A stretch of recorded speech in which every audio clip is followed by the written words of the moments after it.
Hello viewers, আসসালামু আলাইকুম। Welcome to পিকপ্যাক। পিকপ্যাকের আরও একটি নতুন ভিডিওতে আপনাকে স্বাগত। সম্প্রতি বাংলা সিনেমাতে যে বিপ্লব শুরু হয়েছে, সেই সুবিপ্লবের একটা ফলই হচ্ছে বনলতা এক্সপ্রেস সিনেমা। সিনেমা মানেই যারা মনে করেন মারামারি, টানাটানি, প্রেম প্রীতি, খুন, রহস্য, মিস্ট্রি, এগুলা তাদের কাছে আজকে সিনেমাটা ভালো লাগবে না, সরি টু দেম। আজকের আয়োজনটি শুধুমাত্র শান্তশিষ্ট রুচিশীল সিনেমা যারা দেখে তাদের জন্য। বলছিলাম বনলতা এক্সপ্রেসের কথা। একটা ট্রেন, শত শত যাত্রী, তার মধ্যে কিছু যাত্রীর জীবনকে তুলে ধরা হয়েছে একটা সিনেমার মাধ্যমে। পরিবার সহ সবাইকে নিয়ে বসে মজা করে দেখার মতো একটা সিনেমা। আর তার মধ্যে দিয়েই ফুটে উঠেছে সমাজের করুণ বাস্তবতা, উপহাস করা হয়েছে সমাজের বিভিন্ন সমস্যাকে, আর তুলে ধরা হয়েছে নানান শ্রেণীর মানুষের জীবন। গল্পটা কেমন ছিল চলুন আপনাদেরকে বলি। প্রথমেই কৃতজ্ঞতা স্বীকার করা হয় এই ট্রেনের প্রতি। কত বাংলা, ইংরেজি, হিন্দি সিনেমা তৈরি হয়েছে এই ট্রেনকে নিয়ে। সবার প্রতি কৃতজ্ঞতা প্রকাশ করে তারপর মূল গল্প যখন শুরু হয়, আমরা পরিচিত হই দুই বন্ধুর সঙ্গে, শাকিল আর জাফর। তারা ইউনিভার্সিটি অ্যাডমিশন পরীক্ষার্থী। জাফর একটা মেয়েকে পছন্দ করতো, কখনো বলেনি, তো সেই মেয়েটা রাজশাহীতে পরীক্ষা দিতে যাচ্ছে, তাই শাকিল জোর করে জাফরকে নিয়ে এসেছে যে চল, ভালো একটা সময় কাটবে। জোর করে বলছে এই জন্য যে জাফরের অলরেডি চান্স হয়ে গিয়েছে ইউনিভার্সিটিতে। ট্রেনটা ছেড়ে যাওয়ার ঠিক আগ মুহূর্ত, বাহিরে দাঁড়িয়ে মস্তিষ্কের গোড়ায় ধোয়া দিচ্ছিল ডক্টর আশাব। অমন সময় পেছন থেকে এক সুন্দরী তরুণ এসে জিজ্ঞেস করলো, এক্সকিউজ মি, এটা কি স্লিপার কোচ? আশাব তার মুখের দিকে তাকিয়ে রূপে মুগ্ধ হয়ে বলল, হ্যাঁ এটাই। মেয়েটি চলে গেল। এনার নাম চিত্রা। রুবি উঠে গিয়ে যখন তার কেবিনে যায়, দেখে অলরেডি কেবিনে একজন বসে এমন পরিমাণ স্মোক করেছে, পুরা রুম একেবারে মনে হচ্ছে কুয়াশা নেমে এসেছে। কাশতে কাশতে বলে যে দেখেন, এভাবে তো এগুলো করা যাবে না, আর আমি যতদূর জানি এই রুমটা আমার। সামনে থাকা লোকটা তাকে টিকিট দেখিয়ে দেয় এবং তার কথায় ভ্রুক্ষেপ না করে সে টানতেই ছিল। এই লোকটার একটু বর্ণনা দেওয়া দরকার। শীতকাল, গায়ে জ্যাকেট পরেছে ঠিক আছে, কিন্তু পরনে লুঙ্গি, আবার পায়ে একটা মোজা। এইটা দেখে চিত্রা আর নিজেরা কন্ট্রোল করতে পারে না। সে বাইরে এসে স্লিপার কেবিনের যে দায়িত্বে ছিল তাকে বলে, ভাই আমার সিটটা আমার চেঞ্জ করা লাগবে। বলে কেন? দেখেন না, কে এমন একটা লোক এসে উঠছে, ট্রেনের মধ্যে এভাবে ওপেনলি স্মোক করতেছে, ঘরের মধ্যে টেকা যায় না, প্লিজ আপনি কিছু করেন না। দেখেন না, উনি তো খুব একটা ভাবসাব নিয়ে যায় যে একেবারে বকে টোকে উল্টোপাল্টা করে দেবে। কিন্তু উনি যাওয়ার সঙ্গেই ওই লুঙ্গি পরা ভদ্রলোক 500 টাকার একটা নোট গুঁজে দেয় তার হাতে। সে আর কোনো কিছু না বলেই সেখান থেকে চলে আসে। এই যে লুঙ্গি পরা ভদ্রলোক, এনার নাম রশিদ। টাকা নিয়ে বাইরে এসে বলে, ম্যাডাম ওনার আসলে একটু হেলথ কন্ডিশন আছে, তো ওনার সিগারেটটা বন্ধ করা যাবে না। তাহলে আমি করবো কি, এখন সময় কিভাবে থাকবো? বলে অসুবিধা নাই, আপনি অন্য কোনো একটা কামরায় যান, দেখেন কারোর সঙ্গে সিট একটু এক্সচেঞ্জ করে নিতে পারেন কিনা, ম্যানেজ করে নেন, এগুলো হবেই। একটু লেট করে ফেলায় তাড়াহুড়ো করে এক দম্পতি আসে। সে নিজে গর্ভবতী, একটা ছোট্ট মেয়ে আছে, হয়তো 8-9 বছর বয়স হবে। আর তার কাছে লাইট চেয়ে বসলে, না ভাই আমার কাছে নাই, আমি এগুলো খাই না। তার স্ত্রী বলে, তুমি লুকাচ্ছ কেন? দাও, আমি তো জানি তোমার কাছে আছে, তুমি আবার এগুলো খাও না। না, আমার সাথে ভালো সাজা লাগবে না, দাও। সে বলে, আরে সত্যি আমার কাছে নাই। এই ভাইজানের নাম আজিজ আর ওনার স্ত্রীর নাম আফিয়া। তাদের যে ছোট্ট মেয়ে তার নাম নিতু। তো এই দম্পতি ট্রেনে উঠতেই চিত্রা চিন্তা করে কি, যে যেহেতু এখানে পুরুষ মানুষ আছে, একজন নারীও আছে, তাহলে এনার সিটটাকে আমি এক্সচেঞ্জ করে নিই, ওই ভাইরে রিকোয়েস্ট করে দেখি যে উনি আমার সিটে বসে কিনা। তো তার স্ত্রী নিয়ে যখন আজিজ ঢুকতেছিল, চিত্রা তাকে বলে, ভাইয়া একটু কথা বলতে পারি? আর স্লিপার কোচের সামনে সুন্দরী একজন তরুণী, তার মতো একজন যুবকের সাথে কি কথা বলবে? সে তো মনে করছে মনে হয় নাইট সার্ভিস লাগবে, এই জাতীয় কিছু একটা, বুঝতে পারছেন আশা করি। সে তার দিকে চোখ কটমট করে তাকিয়ে একটা দরজা শট করে লাগিয়ে দেয়। চিত্রা তো পুরো এনাদের আশাবাদ। পরবর্তী রুমে উকি দিতেই ভেতর থেকে একজন বয়স্ক মহিলা তাকে তাড়া দেবে, ভাই কে রে তুমি, বাইরে কে, উকি দিচ্ছ কেন? হাই দেখি কে, আশাব তুই কোথায় গেলি? আশাব মানে ওই যে সেই ডাক্তার বিড়ি ধরাচ্ছিল, সেই ছেলেকে ডাকতে থাকে। ইনি আশাবের মা। আশাব তখন প্রাণপণে চেষ্টা করছিল একটা ম্যাচ ম্যানেজ করে তার বিড়িটাকে ধরানোর। তখনই সেখানে উপস্থিত হয় এক পকেট মার। তাকে বলে, স্যার আমি ধরাই দেবো, দেন একটা দিয়ে আপনারা ধরাই দেই। যাই হোক, চিত্রা আর কোথাও ম্যানেজ করতে না পেরে অগত্যা সেই রুমেই ফেরত আসে। তারপর রশিদ তাকে বলে, তুমি স্টুডেন্ট না? নিশ্চয়ই কোনো বড় কাউকে ধরে এখানে আসছো, কারণ তুমি স্টুডেন্ট, তোমার কাছে ঢাকা ভার্সিটির ব্যাগ আছে, বয়স কম, এটা একটা ভিআইপি কম্পার্টমেন্ট, এখানে তোমার তো সিট কাটার কথা না, এখানে তোমার সিট পড়ার কথা না, নিশ্চয়ই কাউরে ধরে এখানে আসছো। কে? চিত্রা বলে, মামা। আমার মামা অনেক বড় রেলওয়ে কর্মকর্তা, সে এখানকার চেয়ারম্যান। আপনি জানেন আমি ফোন দিলে একবার উল্টো পাল্টা হয়ে যাবে, এমনকি আমি যদি চাই আমার জন্য আলাদা একটা বগিও সেখানে ম্যানেজ করে দিতে পারে। রশিদ হলে, না তার সম্ভব না, কারণ কি জানেন, আজকে একজন ভিআইপি মন্ত্রী আমাদের সঙ্গে যাচ্ছেন, আর তার অনুরোধে এই ট্রেনের সঙ্গে বিশেষ একটা বগি লাগানো হয়েছে, আর কোনো বগি লাগানো সম্ভব না। এই বগিটা শুধুমাত্র রাজারা যখন চলাচল করতো আমাদের এদিকে তখন ব্যবহার করা হতো, অত্যন্ত বিলাসবহুল। আর সেটা যখন লাগানো হয়েছে, তার মানে নিশ্চয়ই কমপক্ষে মন্ত্রী লেভেলের কেউ আছে, এবং ভালো ধরাছড়া, যেন তেন মন্ত্রীও না। সো আপনি লাকি যেমন একটা ট্রেনে আজকে ভ্রমণ করতেছেন, কিন্তু আপনি যেটা বলতেছেন এটা একেবারে মিথ্যা। তারপর আমরা দেখতে পাই সেই ভিআইপি কম্পার্টমেন্ট, 5 স্টার মানের। এখানে যাচ্ছিলেন একজন মন্ত্রী, তার নাম আবুল কালাম, সংক্ষেপে একে। যাই হোক, অবশেষে যাত্রা শুরু হয়। আর এই ট্রেনের সম্পূর্ণ গল্পটা আমরা যার মুখে শুনি সিনেমাতে, সে হচ্ছে একটা মৃত লাশ। মারা যাওয়ার পর তাকেও এই ট্রেনে করে নিয়ে যাওয়া হচ্ছে গ্রামের বাড়িতে দাফন করার জন্য। এই লাশটা যে আসলে কার এখনো পর্যন্ত রিভিল করা হয়নি, সিনেমার পক্ষ থেকেও কেউ বলেনি। তবে অনেক ফ্যানরাই তাদের নিজেদের মতো করে ব্যাখ্যা করে বলছে এইটা আসলে নুহা হুমায়ুন, মানে তার কণ্ঠের সঙ্গে মিল। এবং এটাও জানা থাকা জরুরি, এই সিনেমাটা মূলত হুমায়ুন আহমেদের লেখা অপেক্ষা উপন্যাস থেকে অনুপ্রাণিত। সো বিভিন্ন ডট মিলায় অনেকে মনে করতেছে এই লাশটায় অভিনয় করছে মূলত নুহা হুমায়ুন। এই লাশ নিয়ে আরো কাহিনী আছে, আরো সাসপেন্স আছে, এখনই বলা যাবে না, লেটস সি। আর সফলভাবে তাকে বিড়ি জ্বালাতে সহযোগিতা করার জন্য যখন তার সাথে সে কোলাকুলি করে, এই পকেট মার তার পকেট থেকে মানিব্যাগটা রেখে দেয়। আর রশিদ তো একেবারে চেইন স্মোকারের এক্সট্রিম ভার্সন যারা বলে, মুখের শেষ হওয়া বিড়ি দিয়ে নতুন বিড়ি জ্বালায়। চিত্রার তো অবস্থা একেবারে যায়। এক্সট্রা বগিতে চলছিল কনসার্ট, প্রাইভেট কনসার্ট। আর ওই যে একদল পরীক্ষার্থী, তাদের মধ্যে জাফর আর শাকিল এরা আসলে টিকিট না কেটে ট্রেনে উঠেছিল শুধুমাত্র ওই মেয়েটার জন্য। তো এই জন্য যখনই টিটি তাদের দিকে আসছিল বা টিকিট চেকার যখনই আসছিল, তখন বারবার তারা পালাচ্ছিল, ওয়াশরুমে যাচ্ছিল, এই বগি থেকে ওই বগিতে যাচ্ছিল, এরকম করে চলছিল আর কি তাদের সময়। ট্রেন ছেড়ে দেওয়ার পর হয় নতুন সমস্যার শুরু। আশাবের মা কোথা থেকে যেন লাশের গন্ধ পায়। আসলেই তো লাশ ছিল একটা। তো আশাবকে সে বারবার বকাবকি করতে থাকে, আর ইনি আসলে একটু বেশিই কথা বলে, যে কোনো কিছু নিয়ে একটু বেশিই বিরক্ত হয়। আর আশাব হচ্ছে একেবারে খুবই সহজ সরল মানুষ, সবকিছুর সঙ্গে মানিয়ে নেওয়া টাইপের মানুষ। আর তার মা খালি বক করতে থাকে যে কোথাও একটা রুম নিছিস, জানালা খোলা যায় না, কোনো বাতাস নেওয়া যায় না, এসি রুম। গর্ভবতী আফিয়ার ওয়াশরুমে যাওয়ার প্রয়োজন হয়। আজিজ তার সঙ্গে কথায় কথায় ঝামেলা করে, তাকে আসলে সে আনতেই চায়নি এই অবস্থাতে ট্রেনে, কিন্তু আফিয়া এক প্রকার জোর করে তার সাথে এসেছে। চিত্রা ওয়াশরুম থেকে তার শাড়ি বদল করে বের হয়েছে, মানে শাড়ি খুলে আবার শাড়ি পরলো। ব্যাপারটা ইন্টারেস্টিং না? কাহিনী আছে, বলছি। এদিকে এই যে মন্ত্রী একে, তার স্ত্রীর নাম সুরমা, তারা দুইজনই ছাত্র রাজনীতি করত এবং সেখান থেকেই তাদের পরিচয়। এখন সুরমা রাজনীতি ছেড়ে দিয়েছে, কিন্তু একে এখনো রাজনীতি কন্টিনিউ করছে এবং বর্তমানে সে একজন শিক্ষামন্ত্রী, নেত্রকোনা থেকে নির্বাচিত। ওই বগিতে তাকে সার্ভ করার দায়িত্বে যে ছিল, সে এসে বলে, স্যার আমার বাড়িও নেত্রকোনা, আপনার এলাকার স্যার, মানে হয়তো কিছু একটা সুবিধা নেওয়ার কথা ভাবছিল। এই কথা শুনে মন্ত্রী যে পিএস রাইসুল, সে বলে, স্যার আপনার স্কুলের মনে অবস্থা খারাপ হয়ে গেছে, আগে আপনাদের মতো ছেলেরা বের হয়েছে, মন্ত্রী বেরোয়েছে, আর এখন মন্ত্রী চাপরাশি বেরোচ্ছে। আহারে, এই কথাটা আবার ওই লোকটার খুব খারাপ লাগে। তাদের দুজনের কথা থেকে জানা যায় এই কম্পার্টমেন্টটা স্পেশালি বুকিং দেওয়া হয়েছে মূলত একে বা এই মন্ত্রীর শালির জন্য বা সুরমার বোনের জন্য। তারা নতুন বিয়ে করেছে, তার শালির দাবি ছিল তার হানিমুনটা হবে এরকম একটা স্পেশাল সুইটে, কুইন এলিজাবেথের মতো, প্রিন্সেস ডায়ানার মতো, যারা এই বগিতে চলেছিল। তাই একের স্পেশাল অনুরোধে ট্রেন কর্তৃপক্ষ থেকে এই বগিটা অ্যারেঞ্জ করা হয়েছে এবং সে তার মতো করে এনজয় করছে। সুরমা এসে জানায়, তোমার শালি তোমাকে ডাকতেছে ওই পাশে গানের ওখানে যাও। তাদের কথায় এটাও জানা যায় তাদের আসলে কখনো বাচ্চা হয়নি, তবে তারা খুব হ্যাপি ছিল, একজন আরেকজনকে নিয়ে মশকরা করা, মানে পজিটিভ সেন্সে ভালোবেসে একজন আরেকজনকে সাপোর্ট করা, পাশে থাকা, সবসময় হাসি মুখে থাকা, দেখে ভালোই লাগছিল। এদিকে আজিজ আফিয়ার সঙ্গে ঝগড়া করতে থাকে এই কারণে যে তোমার এই অবস্থায় বারবার বললাম তোমার আমার সাথে আসতে হবে না, মোটে 2টা দিন এটা অপেক্ষা করতে পারলা না। আফিয়া বলে, তুমি আমার কার কাছে রেখে আসবা, যে কিনা আমার বড় মেয়ে হওয়ার আগে স্বপ্ন দেখে বলছিল যে আমার মেয়ের পা বাঁকা হবে, সেই মহিলার কাছে? এই অবস্থা আবার না জানে আমার এই বাচ্চারা নিয়ে কত কিছু কয়, আমার সব ভালো লাগে না।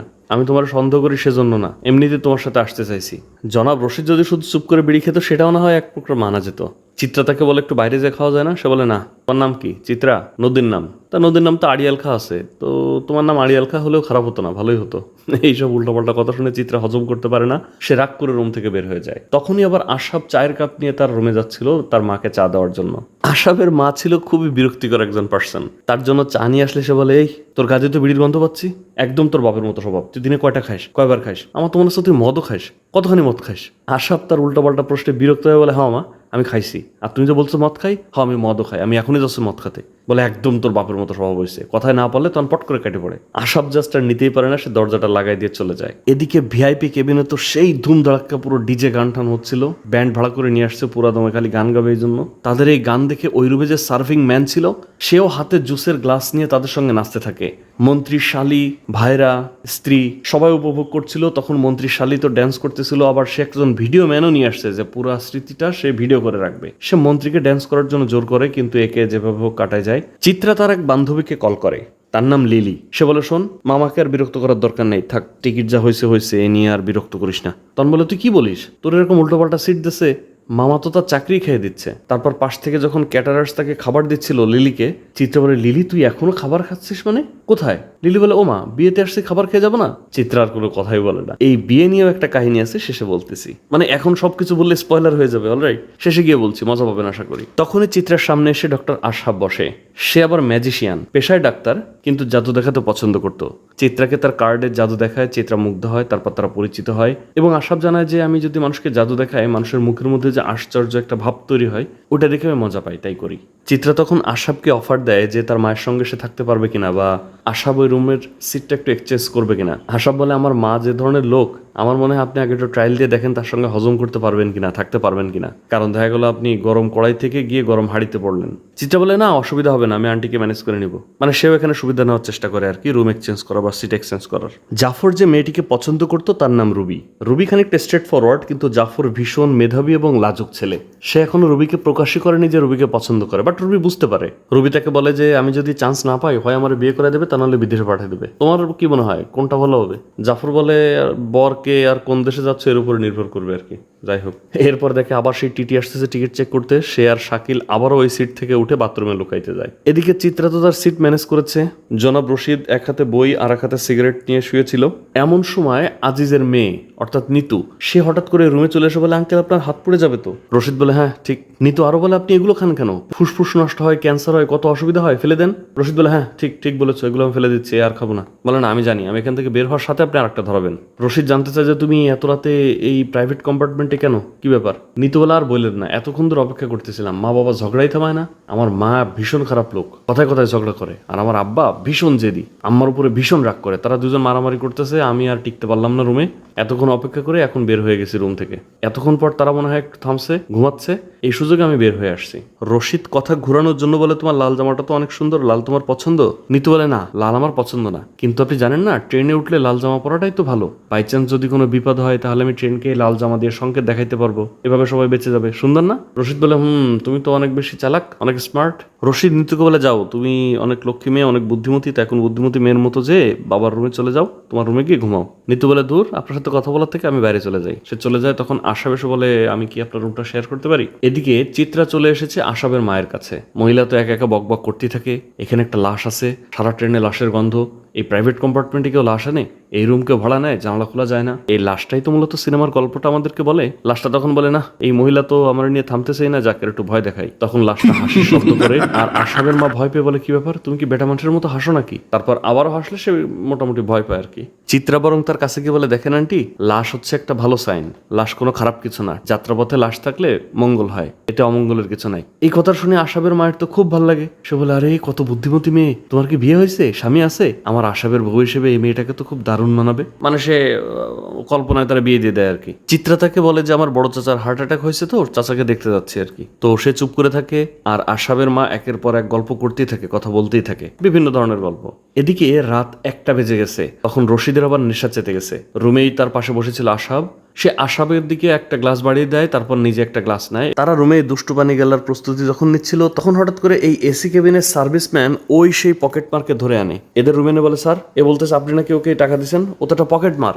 সমস্ত নেত্রকোনার মানুষ পর্যন্ত ওকে চেনে যে ও একজন পকেট মার। তার নাম হচ্ছে আলম, কিন্তু লোকে তারা মলম বলে ডাকে, কারণ এই যে মলম পার্টির কাজ করে। রশিদ বলে, না ও আমার পকেট মারে নাই, ওরে 1000 টাকা আমি দিয়েছি, আমার খুব ঠান্ডা লাগতেছিল, ওর মাফলারটা আমাকে দিয়েছে, আমি 1000 টাকা ওরা দিয়ে দিছি। আর আশা বলে, আরে কি বলেন, ও পকেট পার হবে কেন, ও তো খুব ভালো লোক, আমাকে সিগারেট ধরাতে হেল্প করছে, খুব ভালো লোক, ছেড়ে দেন। তখন সার্ভিসম্যান তাকে বাইরে এনে চেক করে বলে যে, দে আমার 500 দে। তো 1000 থেকে সে 500 আবার কাটিং করে, আর বলে যে পরের স্টেশনে নেমে যাবে, খবরদার বেশিক্ষণ থাকবি না। এদিকে ওই পকেটম্যান নিজের পরিচয়ের ব্যাপারে সত্যতা স্বীকার করার পর আশাবেরও টেনশন হয় যে, দেখি আমার মানিব্যাগ আছে তো। সে নিজের পকেটে হাত দিয়ে দেখে যে তার মানিব্যাগটা কখন গায়েব করে দিয়েছে শাহ আলম বা মলম আলম, সে নিজেও টের পায় নাই। কিন্তু লজ্জায় সে বলতে পারে না, কারণ তার পকেট থেকে যেটা চুরি করে নিয়ে গেছে যদি তার মারে বলে, তার মা দেখা গেল তার উল্টো অপমান করবে। টিকিট দেখানোর ভয়ে জাফর যখন এসে ক্যান্টিনে বসেছিল, টিটিকে ফাঁকি দেওয়ার জন্য একটা বই উল্টা করে ধরে পড়ার ভান ধরছিল। নিতু এসে বলে, আমাকে শেখাবা বই কেমনে উল্টা পড়তে হয়? জাফর তো লজ্জা পেয়ে যায়। তারপর যখন ওই টিটি বলে যে, ভাই আপনি কোন কম্পার্টমেন্টের, আপনার টিকিটটা দেখি। নিতু বিষয়টা বুঝতে পারে যে জাফরের কাছে আসলে টিকিট নাই, সে লুকাচ্ছে। সে জাফরকে বাঁচানোর জন্য বলে, মামা চলো তো আমাদের রুমে, এই লোকটা কেমন কেমন জানি, দেখো কিভাবে তোমার দিকে তাকায় আছে, আমার একদম ভালো লাগছে না, চলো আমাদের রুমে চলো। টিটি বুঝতে পারে যে আচ্ছা, তাহলে মনে হয় কোনো একটা কেবিনের। সেও তো ওই মেয়ের কথায় থতমত হয়ে যায় যে মুখের উপরে একেবারে আমি বলে দিল। আর জাফরও নিজেকে সেভ করার জন্য নিতুর সাথে চলে যায়। এদিকে আশাবের মা চিত্রার সাথে কাঁদতে থাকে যে, আমার ছেলে নিশ্চয়ই তোমার এরকম ভালো কথা বলছে, ও তোমার ম্যাজিকও দেখাইছে। মানে সে আসলে তার ছেলেকে নিয়ে খুব চিন্তিত, আর দেখে মনে হয় আশাবের মার আসলে একটু মেন্টাল সমস্যা আছে। এদিকে আশাবের জাদু দেখে রশিদ অবাক হয়ে যায়। তখন রশিদ বলে, তুমি আসলে আমাকে চেনো নাই। আমি অবাক না, বরং ভাবতেছি যে কেন আমি তোমার জাদুতে এরকম ধরতে পারলাম না। আশাব বলতেছে আপনি যে আমেরিকায় থাকেন এটা দেখে বোঝা যাচ্ছে, আপনার বইয়ের মধ্যে পোস্ট কার্ড যেগুলো আছে ওগুলো তো সব আমেরিকান। আর আপনার বইয়ের কালেকশন দেখে আমি এটাও বুঝতে পারতেছি আপনি নিশ্চয়ই কোনো টিচার, আমেরিকায় শিক্ষকতা করেন। রশিদ তার এই জ্ঞান অবাক হয়ে যায় যে বলে এত অল্পতে বুঝতে পারা এটা খুব ভালো গুণ, সবাই বোঝে না। দ্যাট মিনস এতক্ষণ এই যে পাগলা পাগলা ভাব নিয়ে লুঙ্গি পরে যে লোকটা আছে ইনি আসলে আমেরিকার একটা ইউনিভার্সিটির প্রফেসর রশিদ। আশাবের বাবা মারা যাওয়ার পর তার বাবার যে চাকরি ছিল ইন্স্যুরেন্স কোম্পানিতে, ওই চাকরিটা তার মা পায়। অনেক কষ্ট করে ছেলেকে মানুষ করছে। আর সেই ছেলে যখন যার সময় বলে গেছে যে হ্যাঁ আমি মদ খাইতে যাচ্ছি, এই জিনিসটা সে মেনে নিতে পারে না, সে কান্নাকাটি করতে থাকে। আর তার এই বাচ্চামিপনা দেখে চিত্রা তাকে বোঝানোর চেষ্টা করে, আন্টি প্লিজ থামুন না, থাক বাদ দেন, ঠিক হয়ে যাবে। এদিকে প্রফেসর রশিদ আর ডক্টর আশহাব, তারা দুইজনে শিক্ষিত মানুষ ছিল, তো তাদের কনভারসেশন গুলো খুবই এনজয়েবল ছিল। সব কথা তো আর এখানে বলা সম্ভব না, বাট তারা বড় বড় সাহিত্যিক, বড় বড় দার্শনিক, বড় বড় ম্যাথমেটিশিয়ান, তাদের বিভিন্ন কথা, বিভিন্ন কবিতা, এগুলো নিয়েই কথা হচ্ছিল। চিত্রা কোনো রকমে আশাবের মায়ের ওইখান থেকে এসে তার নিজের রুমে উকি দিতেই আশা বের হয়ে বলে যে কি, চিত্রা বলে কি এখন ধোয়া বন্ধ হয়ে গেছে? আশাব বলে আগুন বন্ধ হয়ে এখন বরফ পড়তেছে, মানে ওই যে দুষ্টু পানি গিলতেছে বরফ দিয়ে, সেটা বোঝানোর চেষ্টা করে আর কি। চিত্রা আসলে এসেছিল আশাবের মায়ের একটা ওষুধের সন্ধান নিতে। আশাব তাকে বলে আরে আপনি তো জানেন না আমি কার রুমে আছি, আপনার রুমের ভদ্রলোক তো একটা ইউনিভার্সিটির প্রফেসর, আমরা দুজন এখন মিলেমিশে মদ খাচ্ছি। তার আরো অন্যান্য কথায় চিত্রা যখন হেসে ওঠে তখন বলে দাঁড়ান আমি ডায়েরিতে লিখে রাখবো জীবনের প্রথম কোনো মেয়ে আমার কোনো কথায় হাসছে। চিত্রা বলে আপনি এখন রুমে যান না, আপনার মা কিন্তু প্রচন্ড ক্ষেপে আছে। আশাব বলে না অসুবিধা নাই। এদিকে হঠাৎ ট্রেনের শব্দে ঘুম ভেঙে যায় নিতুর মায়ের আফিয়ার। সে উঠে আজিজকে ডেকে বলে আপনার কি হয়েছে গত কয়েক মাস ধরে বলেন তো, আশেপাশের মানুষগুলার খালি সাথে নিয়ে ঘুরাইতেছেন, কেমন কেমন যেন আপনি হয়ে গেছেন, কিছু হয়েছে আমাকে বলবেন? আজিজ কিছুই বলে না। তারপর নিতুকে ডাক দিয়ে দেখে নিতু কোনো সারা শব্দ করছে না। উপরে তাকিয়ে দেখেন নিতু তার বেডে নাই। আজিজের তো মাথা নষ্ট যে মেয়ে কই গেল। আর নিতুকে দেখা যায় ওই যে জাফরকে উঠাই নিয়ে আসলো, সে এসে জাফরদের ওই দলের সঙ্গে আছে। তারা যখন জিজ্ঞেস করে এই মেয়েকে রে কই দিয়ে পাইছিস, জাফর বলে আমি কি জানি, এই রাস্তায় পাইলাম। কার মেয়ে কি জানি, হারা গেছে হয়তো। বলে কি হারা গেছে? তাহলে তো নিশ্চয় টেনশন করতেছে, চল ওরা বাসায় ফিরাই দিয়ে আসি। নিতু যেতেই চায় না, সে বলে না এত তাড়াতাড়ি আমাকে ছেড়ে দিবা, প্লিজ আমাকে ফিরাই দিও না, আমি তোমাদের সঙ্গে ভালো আছি।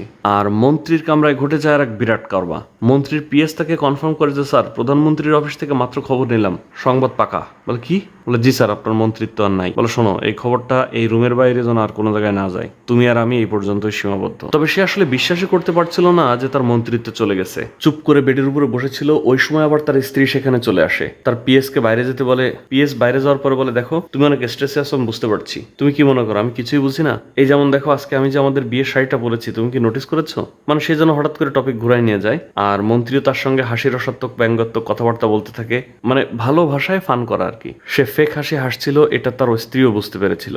আজিজের তো এদিকে মাথা খারাপ, তার মেয়ে কই গেল। সে এক রুম করে সব খুলতেছে আর জিজ্ঞেস করতেছে ভাই আমার মেয়েটা দেখছেন, একটা মেয়ে আসছে এখানে। এভাবে প্রথমেই খুলে রশিদ আর আশাবের সেই রুম, খুলে দেখে দুইজন বসে মাল টানতেছে। রশিদ বলে হ্যাঁ নিতু না মেয়েটার নাম, আসছিল এখানে, এসে আপনার বউয়ের নামে প্রচন্ড গালাগালটাল করলো, খারাপ কথা বললো, তারপর আবার চলে গেছে। আজিজ বলে কি উল্টোপাল্টা কথা বলেন, কোন দিকে গেছে জানেন?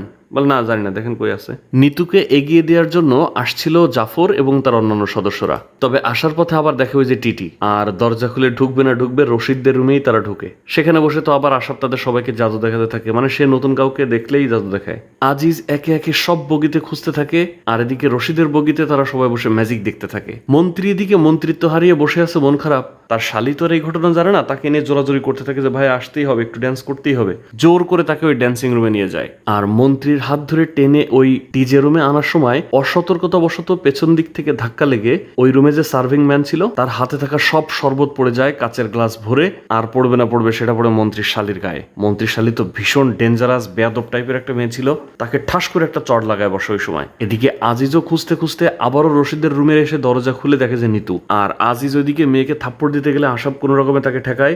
আজিজ তো ওই রুমের সবাইকে গালাগাল করতে থাকে, বলে আপনি একটা বুড়ো মানুষ, আপনি এসব জন ছেলে পেলে এসবকে নিয়ে মদের আসর বসেছেন, কি পাইছেন আপনি? আশাবরে তো গালাগাল করে যে তুমি মেয়ে ডাক্তার হয়ে এখানে বসে মদ খাও। আর ওদিকে ওই ছেলেগুলোর সঙ্গে যে মেয়েগুলো ছিল সব মিলে মানে পুরো হজবরল অবস্থা। আপনি নিজে একজন ডাক্তার, মেয়ে ছেলে ফেলে নিয়ে আবার এখানে মদের আসর বসেছেন, আর আমার আসছেন জ্ঞান দিতে মেয়েকে মারবো কি মারবো না সেটা আমার সিদ্ধান্ত, আমার মেয়ে আমি যা করার করবো, আপনিকে? এই বলে টানতে টানতে নিতুকে নিয়ে চলে যায়। আর ওদিকে যে মন্ত্রিশালী যমুনা, তাকে তো সবাই বোঝানোর চেষ্টা করে যায় বাদ দে, অতিরিক্ত হয়ে যাচ্ছে, বেশি বেশি হয়ে যাচ্ছে, কিন্তু সে কোনো কথাই শুনবে না। পায়ের উপরে পা তুলে ওই লোককে কান ধরে উঠবস্ত করাই, আবার সেটার ভিডিও করে। এই যে আজিজ এত কাহিনী করলো, সবাইকে উল্টাপাল্টা কথা বললো, টোটাল সময় সময়টায় জাফর চুপ ছিল। এই জন্য রুবি তো তারে ঝাড়িয়ে যে তুমি মেয়ে এরকম ম্যান করো, পাশ ঘুরো ভালো লাগে ঠিক আছে, কিন্তু এরকম একজন একটা অন্যায় করবে, এটা ফাও কথা বলবে, তুমি ডিফেন্ড করবা না, এটা তো ঠিক হলো না।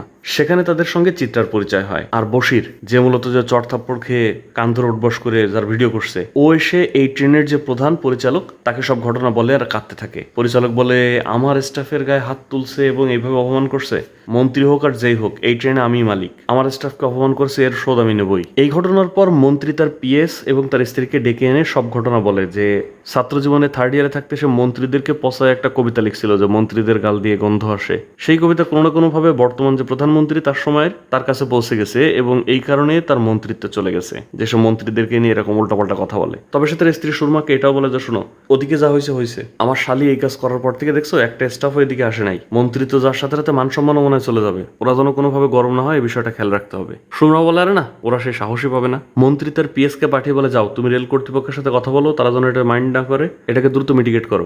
আর চিত্রা তার রুমে ফিরে আসতেই দেখে আশাবের মা তার ব্যাগ থেকে সবকিছু বের করেছে। বলছে লাল শাড়ি কেন? এই লাল দেখলে আমার তো রক্তের কথা মনে হয়, তোমার জন্য এই শাড়ি কিনছে, তুমি না বললো তোমার লাল পছন্দ না? বৌমা, আশাবার কি কি করছে আমাকে বলো। চিত্রা বলে কি বৌমা মানে কী সব উল্টোপাল্টা বলতেছেন। রাইসুল গিয়ে ট্রেনের যে প্রধান তার সঙ্গে কথা বলে পরিচালক। এই ভদ্রলোকের নাম সুধীর, চাকরির তার আর 2 মাস বাকি আছে, পেনশন পাবে হয়তো সামনে। পিএস তাকে গিয়ে বোঝানোর চেষ্টা করে যে যদি থাপ্পড়ের শোধ নিতে চান আমার সাথে আসেন, বাইরে আসেন, 2 মিনিট কথা বলি, সব কিছু মিটপাট করে ফেলি। সুধীর বলে আপনি কি আমার পেনশন আটকায় দেওয়ার ভয় দেখাচ্ছেন? কতজনের কত কিছু আটকায় দিছি, ট্রেন যতক্ষণ চলে ততক্ষণ আমি এই ট্রেনের কিং, আমি কিন্তু কোনো মন্ত্রী সন্ত্রীর গুণী না, আমি কিন্তু কারো ভয় পাই না। চিত্রা তো মাথায় হাত দিয়ে বসে আছে, আশাবের মাতাকে বৌমা বৌমা করতে করতে পাগল করে দিচ্ছে আর বলতেছে তোমার সে সোনা গয়না কই, এসব পড়ছো কেন, ব্যাগের মধ্যে আছে তো, ঠিক আছে তো, দেখি আমার কাছে দেখাও তো, চুরি হয়ে যাবে না তো এখানে যদি কেউ ঢুকে যায়। এক পর্যায়ে চিত্রা বলে খালাম মা না মা আপনি শুয়ে থাকেন, সব কিছু আমার কাছে আছে, আর আমি সোনা গহনা আনি নাই, কোনো ভয় নেই, টেনশন নাই, আপনি ঘুমান। মানে এতক্ষণে সে বুঝতে পেরেছে যে আশাবের মা আসলে মেন্টালি কোনো একটা সমস্যার মধ্যে আছে, পাগল। তারপর আবার চিত্রাকে পেছন থেকে ডেকে বলে নীলা, আমার অনেক শখ ছিল তোমার মতো একটা মেয়ে হবে, মেয়ে তো আর হয়নি, ছেলে হয়েছে, তারপরও দেখো তোমাকে আমার মেয়ের মতো করে আল্লাহ পাঠাই দিছে। চিত্রা আর কোনো রিয়াক্টই করে না, সে বুঝতে পারে যে there is something wrong. Aziz তো দাবড়ায় থাপড়ায় তার মেয়েকে আনার পরে মেয়ের তো ভীষণ মন খারাপ, তাই ট্রেন পরবর্তী স্টেশনে থামলে সে বলে আম্মা হাওয়া খাইতে যাবা, চলো তোমাকে বাইরে থেকে ঘুরায় আনি। রুবির কাছে অপমানিত হয়ে জাফর তো ট্রেন থেকে নেমে চলে যাবে আর কি। ওই সময় শাকিল তাকে এসে খুব কনভিন্স করে যে দোস্ত আমার সবসময় সবাই ছেড়ে চলে গেছে, খালি তুই কখনো আমার ছেড়ে চলে যাসনি, প্লিজ যাস না। আরও অনেকভাবে ইমোশনালি ব্ল্যাকমেইল করে তাকে রেখে দেয়। ট্রেন থেকে নেমে নিতুকে চিপস কিনে দিলে নিতু নেয় না, তখন আজিজ তাকে একটা গল্প বলে, জানো আম্মা আমি যখন ছোটোবেলায় অনেক বৃষ্টিতে ভিজতে চাইতাম তোমার দাদি আমাকে ভিজতে দিত না, একদিন প্রচণ্ড পরিমাণ ভেজার পরে দেখি যে হঠাৎ করে মা সাথে নিয়ে চলে আসছে, আমি তো ভাবছি আমার সেই পিটানি দিবে, কিন্তু মা তখন আমার কিছুই বলে নাই। বাসায় যাওয়ার পর আমি জানতে পারছি যে আমার একটা বড় বোন ছিল, সে একবার বৃষ্টিতে ভিজে নিউমোনিয়া হয়ে মারা গেছিল, এই জন্য মূলত মা আমার বৃষ্টিতে ভিজতে দিত না। তো মা আসলে আমার দোষ দেয় নাই, সে দোষ দিয়েছে বৃষ্টিরে আর তার নিজেরে, যে বৃষ্টি কেন আসলো আর বৃষ্টি আসার পরে সে কেন আমার খেয়াল রাখলো না। তো ছেলে মেয়ে যতই অপরাধ করুক না কেন তাদেরকে আসলে আমরা কখনো দোষ দিই না। নিতু বলে ও তার মানে তুমি আমাকে কোনো দোষ দিচ্ছ না, ঠিক আছে বাবা তোমার চিপসটা দাও আমি খাচ্ছি, মানে অতিরিক্ত চালাক, বেশি পাকা।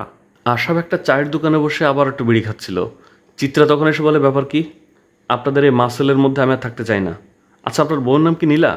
উনি আমার বৌমা ডাকা শুরু করছে, কী সব উল্টো পাল্টা শুরু করছে বুঝলাম না। আশাব বলে দেখেন মায়ের পক্ষ থেকে আমি আপনার কাছে ক্ষমা চেয়ে নিচ্ছি, আর আমার আম্মা আসলে একটু মানসিকভাবে অসুস্থই, I am really sorry for that. Chitra বলে আমি আমার রুমে ফিরে যাচ্ছি, আপনার মায়ের সাথে আর এক মুহূর্তও না। সে মানে পুরো ভীষণ রেগে আছে আর কি, ফিরে চলে যাচ্ছিল। এমন সময় হঠাৎ স্টেশনে আমরা আরেকজন ব্যক্তিকে দেখতে পাই। ইনি হলো চিত্রার চাচা। চিত্রার বাবা মা মারা যাওয়ার পর চিত্রা ইনার কাছেই বড় হয়েছে। এরপর দেখা যায় রেলের ওই যে সুধীর পরিচালক, সে বলে এইবার খেলা শুরু, মানে ওই পিএস চলে গেছে, কি কথা হয়েছে সেটা আর দেখায় না। তো হঠাৎ করে তাদের ওই যে মন্ত্রীদের বগির কারেন্ট অফ হয়ে যায়। মন্ত্রী তো বুঝতে পারে যে দেয়ার ইজ সামথিং রং, মানে পিএসকে পাঠায় কাজ হয়নি। আর আজিজরা রুমে ফিরে এসে দেখে আফিয়ার পানি ভাঙতে শুরু করেছে, দ্যাট মিনস তার খুব শীঘ্রই বাচ্চা হবে, ভীষণ বিপদের কথা।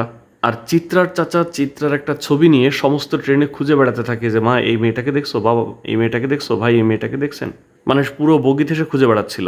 মন্ত্রী তো ঘরে একটা মোমবাতি জ্বালাচ্ছিল, কিন্তু শালি এসে বলে আমি দেখে আসলাম সব বগিতে কারেন্ট আছে, খালি আমাদের বগিতে কারেন্ট নেই। দুলা ভাই এসব কি, কিছু একটা করেন শীঘ্রই। আফিয়া পাগল করে দিতে থাকে, আমার মনে হচ্ছে বাচ্চা এক্ষুনি হয়ে যাবে, তুমি প্লিজ কোনো একটা ব্যবস্থা করো, দেখো তো এখানে কোনো ডাক্তার আছে কিনা। আজিজ পাগল হয়ে বলে যে আরে এই চলন্ত ট্রেনে আমি ডাক্তার কই পাবো। ওদিকে চিত্রার চাচা চিত্রাকে খুঁজে বেড়াচ্ছে, আর জাফরদের ওই পার্টিটাও তার সঙ্গে মজা নিচ্ছিল।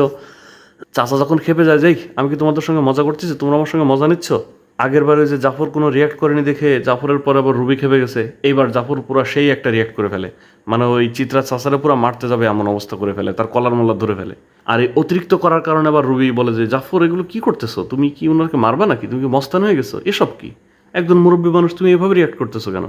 আরে ভাই, কিছু করলেও দোষ, কিছু না করলেও দোষ। ওই মুহূর্তে বগিতে পৌঁছে যায় চিত্রা, পেছন থেকে সে বলে চাচা যান আপনি। তারপর দেখা যায় চিত্রাকে রুমের বাইরে এনে তার চাচা কী যেন বকবকি করতেছে, কী যেন বোঝাচ্ছে, আর চিত্রা মন খারাপ করে অন্যদিকে তাকিয়ে আছে। এইবার আসেন এই চিত্রার গল্পটা একটু বলি। ছোটবেলায় মা বাবা মারা যাওয়ার পর সে তার চাচার বাসায় মানুষ হতো। তার চাচা তাকে অনেক ভালোবাসতো, কিন্তু সমস্যা ছিল তার চাচি একদমই চিত্রাকে সহ্য করতে পারতো না। বিশেষ করে চিত্রায় যে লেখাপড়া করতে চাইতো, বড় হইতে চাইতো, এই বিষয়টা সে মোটেও পছন্দ করতো না। সে চিত্রাকে মনে করতো একটা কাঁধের বোঝা, কোনো রকম একটা ছেলে ধরে বিয়ে দিয়ে দিতে পারলে যেন বেঁচে যায়। আর তার চাচা ছিল তার চাচির কথার গোলাম আর কি, চাচি যা বলবে চাচা তাই যা শুনতো। তবে চিত্রার একটা প্রেম ছিল রাশেদ নামের, সেও চিত্রাকে এক পর্যায়ে ছেড়ে দেয় এবং বলে তুমি আমার থেকে বেটার কিছু ডিজার্ভ করো, মানে ব্রেকআপের কমন ডায়লগ আর কি। তো চিত্রাকে তার চাচির বিয়ে দেওয়ার হাত থেকে বাঁচানোর মতো কেউই তার ছিল না। ওই যে মনে আছে একটা বান্ধবীর সাথে সে কথা বলছিল, বান্ধবী বলছিল বিয়ে বাড়ি থেকে এখনো খেয়ে তারপরে যাব, এইটা মূলত চিত্রার বিয়ে। তার চাচি প্ল্যান করেছিল এক আমেরিকান ছেলের সঙ্গে তাকে বিয়ে দেবে, একবার ডিভোর্স হয়ে গেছে আর কি, তার বিয়ে হয়েছিল আগে। চিত্রা বুঝতে পারে যে একবারে পুরো বাংলাদেশ থেকে তাকে বের করে দেবে, যেন বাংলাদেশেও না থাকে, জমি জমা নিয়ে বা কোনো কিছু নিয়ে কোনো ঝামেলা না করে। তার চাচাও এতে কনভিন্সড। চিত্রা এই বিয়েতে মোটেও রাজি ছিল না। তার বিয়ের আয়োজন সবকিছু কমপ্লিট হয়ে যায়, বিয়ে তাকে করতেই হবে। ওদিকে তার প্রেমিক রাশেদ তার নিজের এলাকার এক এমপির ভাগ্নিকে বিয়ে করার জন্য প্রস্তুতি নিচ্ছে, বিয়ের কার্ড করে তারপরে আবার চিত্রাকে পাঠায়। মানে এমন একটা অবস্থা যে তার কোনো কুলিয়ান নাই। বিয়েতে রাজি হওয়া ছাড়া তার আর কোনো পথই খোলা ছিল না, কিন্তু আবার ওই ছেলে ভিসা পায়নি দেখে ছেলে ফিজিক্যালি আসতে পারেনি। এই সুযোগে তার ওই যে বান্ধবী তাকে ফোন করেছিল, ওই বান্ধবী তার কাকিকে বোঝায় যে চাচি, এই যদি ভিডিও কলে বিয়ে হয় তা মোবাইলে তো বেশি ভালো দেখা যায় না, এইভাবে দেখলে ওরা তো বিয়েই করবে না, তাহলে তো বিয়েটা ভেঙে যাবে। আমি একটা কাজ করি, পার্লার থেকে একটু সাজায় নিয়ে আসি। ও চাচি বলে না, কোনো পার্লারে যাওয়া যাবে না। তারপর বান্ধবী যখন জোরাজুরি করে বলে ঠিক আছে 10 মিনিটের মধ্যে যেটুকু যাওয়া হয় দ্রুত নিয়ে চলে আসবা, একদম লেট করা যাবে না। এই 10 মিনিটে সাজানোর কথা বলে মূলত চিত্রাকে বাইরে বের করে দিয়েছিল তার এই বান্ধবী। আর চিত্রা ওই বের হয়ে মূলত টিকিট কেটে ট্রেনে করে এই পালাচ্ছিল। তো তাকে খুঁজে ফিরিয়ে নেওয়ার জন্য মূলত তার চাচা এই ট্রেনে তাকে পিছু করেছিল আর কি। চিত্রার চাচা তার সঙ্গে চিল্লাপাল্লা করতেছিল, ঠিক এমন সময় আশাবের মা ঘুম থেকে জেগে উঠে রুম থেকে বের হয়ে বলে বৌমা, এই লোকটাকে, ইনি তোমার সাথে জোরে কথা বলতেছে কেন? তার চাচা বলে তুই আবার বিয়েও করে ফেলছিস? আশাব তখন রুম থেকে বের হয়ে বলে কি হয়েছে আম্মা? বলে দেখ না, এই লোকটা তোর বউকে হ্যারেস করতেছে, তোর বউকে বিরক্ত করতেছে, ওনারা কিছু বল। তার চাচা বলে এই মেয়ে আপনি কে? আশাব বলে আমি একজন ডাক্তার। আর মাকে বলে যে মা ওর চাচা আসছে, চাচার সাথে বুঝতে দাও। তখন চাচা বলে এই দাঁড়াও দাঁড়ান, ডাক্তার মানে সত্যি ডাক্তার? বলে হ্যাঁ। তখন তার ভাইজির দিকে তাকে বলে আরে বাহ সাব্বাস, তুই তো ভালো জায়গায় বিয়ে করছিস, ডাক্তার তো ভালো ছেলে। আরে দেখি দেখি দাঁড়াও দাঁড়াও। আশাবের মা তখন বলে বৌমা, তুমি না বললো তোমার চাচা হার্ট অ্যাটাক করছে, অসুস্থ, তুমি তারা দেখতে যাচ্ছ, তাহলে এই লোক আবার কে? এটা তো দেখে মনে হচ্ছে পুরো সুস্থ। রশিদ তখন তার রুম থেকে বের হয়ে বলে যে বাহ, ছেলের মা, মেয়ের চাচা সবাই হানিমুনে চলে আসছে, একটা পরিপূর্ণ ব্যাপার, সাব্বাস। এদিকে আজিজের তো মাথায় ভারী টেনশন। সে গিয়ে রেলের পরিচালককে বলে যে ভাই, আশেপাশে কোনো ডাক্তার পাওয়া যাবে? বলে আপনার কি মাথা খারাপ? এই চলন্ত ট্রেনে জঙ্গলের মধ্যে আপনি ডাক্তার কই পাবেন? কি হয়েছে বলেন তো? চিত্রার চাচা আর আশাবের মা দুইজনে তো সমান তালে কথা বলতেই থাকে। আশাব, চিত্রা, রশিদ সবাই চুপ করে খালি তাদের কথা শুনতেছিল, কারণ আশাবের মা তো এখন পুরো টালে আছে। সে মনে করতেছে যে চিত্রা হচ্ছে আমার ছেলের বউ, আর এই হলো চিত্রার চাচা। তা চাচা তো একে একে খবর নিতে থাকে যে আপনাদের কয়টা বাড়ি? ঢাকায় একটা, চাঁপাইনবাবগঞ্জে একটা। ওরে বাবা, তাহলে তো আপনারা অনেক বড় লোক। হ্যাঁ রে বা, মাশাল্লাহ, ঠিক আছে, ভালো হয়েছে। মানে সে যত সম্পদের গল্প শুনে তত তার ভালো লাগছিল। চিত্রার চাচা তখন জিজ্ঞেস করে আচ্ছা ভাই আপনাকে তো চিনলাম না, মানে রশিদকে জিজ্ঞেস করে আর কি, প্রফেসর রশিদ। তখন বলে আর বললেন না, চিত্রা তোমার স্টুডেন্ট, আমার খুব প্রিয় স্টুডেন্ট। আমার হার্টের সমস্যা, তো হার্টে সার্জারি করতে গিয়ে ডাক্তারের সাথে পরিচয় হয়, তো তারপর আমার প্রিয় স্টুডেন্ট আর আমার ডাক্তার দুজনকে বিয়ে দিয়ে দিলাম, সুন্দর না? এবার চাচা তো ভীষণ খুশি হয়ে যায়। সে তো সব কিছু বিশ্বাস করতেছিল, সে তো মনে করতেছিল সব রিয়েল। বলে মা কি নিয়ে পালায় বিয়ে করতেছো, সাথে আবার একজন তোমাদের প্রফেসরও আছে, আরে ভীষণ সুন্দর বিয়ে, আমি চলে আসলাম সাথে, তো দারুণ হয়েছে, দারুণ দারুণ। চিত্রা তখন আর সহ্য করতে পারে না, সে আশাবকে বলে একটু বাইরে আসুন তো। আনার পর বলে কি, আমার বউ ভাবতে খুব ভালো লাগতেছে তাই না? এসব আমার কিন্তু একদম সহ্য হচ্ছে না। তারা কথা বলতেছিল, এই সময় ওই রেল পরিচালকের একজন অ্যাসিস্ট্যান্ট ছিল, সে এসে বলে ম্যাডাম আপনি ডাক্তার না? চিত্রা বলে না, ইনি ডাক্তার, কেন কি হয়েছে? এদিকে মন্ত্রীর মন্ত্রিত্ব চলে গেছে, আস্তে আস্তে একে একে ক্যামেরাম্যান সহ ওই রুমের সবাই জেনে যায়। ক্যামেরাম্যান এসে বলে স্যার আপনার এই মুহূর্তে একটা ভিডিও করি স্যার, একটা ডকুমেন্টারি হবে যে মন্ত্রীর মন্ত্রিত্ব চলে যাওয়ার পরে তার অবস্থা কেমন হয়। ট্রেনের কেউ টের পাবে না যে আপনার মন্ত্রিত্ব চলে গেছে, জাস্ট আমরা একটা ফিল্ম করে রাখলাম, ভিডিও করে রাখলাম, পরে আমরা দেখলাম ডকুমেন্টারি, ভালো হয় না স্যার? মন্ত্রীর যে ভাইরা ভাই ফয়সাল সিনেমাতে যে পুরো একটা গাছ বলদ, সে বলে দুলা ভাই কেউ জানবে না, আমরা নিজেরা এই গোপন করে করে রাখলাম, ভালোই হবে কিন্তু। হ্যাঁ, ও কিন্তু সব প্ল্যান পরিকল্পনা করে ফেলছে। মন্ত্রীকে যখন এসব ব্যাপারে রাজি করানোর চেষ্টা করছিল ক্যামেরাম্যান, ঠিক ওই মুহূর্তে হঠাৎ করে বিদ্যুৎ চলে আসে। তখন মন্ত্রী বলে, গুড, ভালো আইডিয়া, তোমার কনভিন্সিং পাওয়ার ভালো, তা ঠিক আছে যাও, এই রেল কর্তৃপক্ষের সাথে কথা বলে তাদেরকে ম্যানেজ করে দেখো এই ধরনের নাটকবাজি যেন আর না করে, তারপরে আমরা এই ব্যাপারটা নিয়ে কথা বলবো। হ্যাঁ, ক্যামেরাম্যান বিষয়টাকে সত্যি সত্যি সিরিয়াসলি নিয়ে নেয়। সে বলে, ঠিক আছে স্যার, আমি এক্ষুনি যাচ্ছি। তো ওদিকে চিত্রা আর ডক্টর আশরাফ তো দ্রুত চলে আসে। আজিজ রুম খোলার পর যখন বলে যে কী অবস্থা দেখে আসেন তো, ডাক্তারকে যাইতে দেন, আপনি বাইরে আসেন। আজিজ বলে, কি আপনার মাথা খারাপ? ও একটা মদ্যপ ম্যাজিক দেখায় বেড়ায়, ও আবার কিসের ডাক্তার? আরও ডাক্তার হইলেও আমি ওরা দেখাইতে দিতাম না, আমার একজন মেয়ে ডাক্তার লাগবে, আমি কোনো পুরুষ ডাক্তার দেখাবো না। আপনি কি পারেন? চিত্রা বলে, আপনি তো আশ্চর্য মানুষ, আপনার স্ত্রীর এই অবস্থার আপনি এখন এসব কথা বলতেছেন? এখন না চিকিৎসাটাকে আগে জরুরি না? বলে, চিকিৎসা জরুরি, কিন্তু কোনো মদ্যপের চিকিৎসা আমার জরুরি না। আমার বাচ্চা উপরে আল্লাহ আছে, সেই দেখবে, কোনো পুরুষ ডাক্তারের ধ্যানের দরকার নেই, কোনো মদ্যপের ধ্যানের দরকার নেই, আপনারা যান। সে দরজা দিয়ে দেয় মুখের উপরে। তো এদিকে ক্যামেরাম্যান যখন সুধীরের কাছে আসে, এসে তো ভীষণ একটা পাটপট নেয়, এই আপনারা কী শুরু করছেন? হ্যাঁ, মন্ত্রীর চেনেন, আপনারা বোঝেন, একেবারে খাইয়ে দেবে কিন্তু, তার হাতে মিনিস্ট্রি, দেশ, সব কিছু, আপনারা কী ফাইজলাম শুরু করছেন? চালু করেন। সুধীরের তো এমনিতেই মাথা গরম ছিল, সে তো অলরেডি মন্ত্রীরই গুণে না, আর কোথায় ক্যামেরাম্যান। সুধীরের একজন অ্যাসিস্ট্যান্ট তার হাত থেকে ক্যামেরা কেড়ে ভিডিও শুরু করে দেয়, আর তারপর বলে প্যান্ট খোল, জামা খোল, এইভাবে তাকে পুরো ল্যাংটা করে তারপরে ভিডিও করে, মানে শুধু অন্তর্বাসটা পরা থাকে আর কি। এদিকে দেখা যায় মন্ত্রীর রুমে আবারও বিদ্যুৎ অফ করে দেওয়া হয়েছে। রশিদ তার রুম থেকে বের হয়ে একটা অন্ধকারে দাঁড়িয়ে সিগারেট খাচ্ছিল। ওই সময় নীতি এসে বলে, আঙ্কেল আপনার হিসাব এখনও মেলেনি। এদিকে আমার হিসাবও মেলতেছে না। আমার ভাই আম্মুর পেট থেকে বের হইতে চাচ্ছে, কিন্তু আব্বু বের হইতে দিচ্ছে না। আশাব আঙ্কেলেরও বের করে দিছে, পুরুষ ডাক্তার তাই। আমার ইচ্ছা আমি বড় হয়ে ডাক্তার হব, তারপর ট্রেনে ট্রেনে ঘুরে বেড়াবো। মেয়ে ডাক্তারদের খুব দরকার আঙ্কেল। রশিদ বলে, তুমি ঠিকই বলছো, মেয়ে ডাক্তারদের দরকার, কিন্তু এখন তো তার আগে দরকার তোমার মায়ের চিকিৎসা। দেখি চলো তো কী হয়েছে। রশিদ বলে, আমি তোমার বাবাকে ম্যানেজ করতে পারবো, দেখি চলো। আজিজকে এসে বললে আজিজ একেবারে মুখের উপরে দরজা লাগাইতে বলে, কোনো প্রশ্নই ওঠে না, যান এখান থেকে। আজিজ তো শুধু চিত্রাকে ঢুকতে দিছে। তার স্ত্রী বলে, এই আপনার বাচ্চা আছে, আপনি কি ডাক্তার? আপনি তো কিছুই বুঝবেন না, আপনি কি বুঝবেন আমার এখন কী হচ্ছে না হচ্ছে? চিত্রা বলে, ডাক্তার তো আছে, আপনার হাজব্যান্ড আসতে দিচ্ছে না। আজিজ বলে, আমি তোমার সম্মান বাঁচাচ্ছি। আর আফিয়া বলে, তারপর আমার বাচ্চাটা মরুক, আমি মরি, তারপর আপনি সম্মান দিয়ে দিয়ে পানি খেয়েন। রুমের বাইরেই কিন্তু ডাক্তার আশা অপেক্ষা করছিল যে জাস্ট একটু ঢুকতে দিলেই সে চিকিৎসা করবে আর কি। ওদিকে চিত্রার চাচার সাথে অতিরিক্ত দুর্ব্যবহার বা ওভার অ্যাক্ট করার কারণে রুবি আবার জাফরকে বকে। জাফর তখন বলে, দেখো আমি আসলে বুঝতে পারিনি, চলো তাহলে চিত্রার চাচার কাছে গিয়ে সরি বলে আসি। তাই তারাও দল বেঁধে এসেছিল চিত্রার চাচাকে খুঁজতে, সরি বলতে। আর ক্যামেরাম্যানকে একেবারে উলঙ্গ করে জাঙ্গিয়া পরে ছেড়ে দেয়, বলে যা এবার মন্ত্রীর রুমে যা। মন্ত্রীর রুমে যখন আসে তখন দেখা যায় যে তারা আবার বিদ্যুৎ দেয় যেন সবাই দেখতে পারে। তাকে দেখে তো সবার খুব বাজে অবস্থা, সে চুপ করে বসে থাকে। ক্যামেরাম্যানের এই পরিস্থিতি তো মন্ত্রীর জন্য অপমানজনক।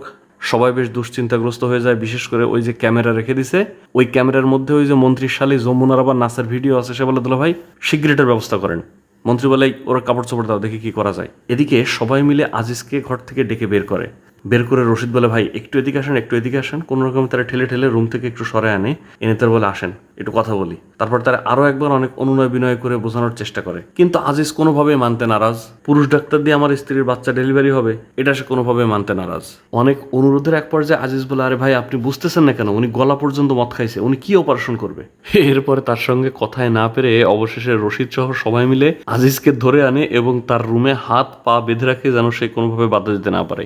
তারপর ডক্টর আশরাফকে ঢুকায় দেয় তার স্ত্রীর রুমে তার বাচ্চা ডেলিভারি করার জন্য।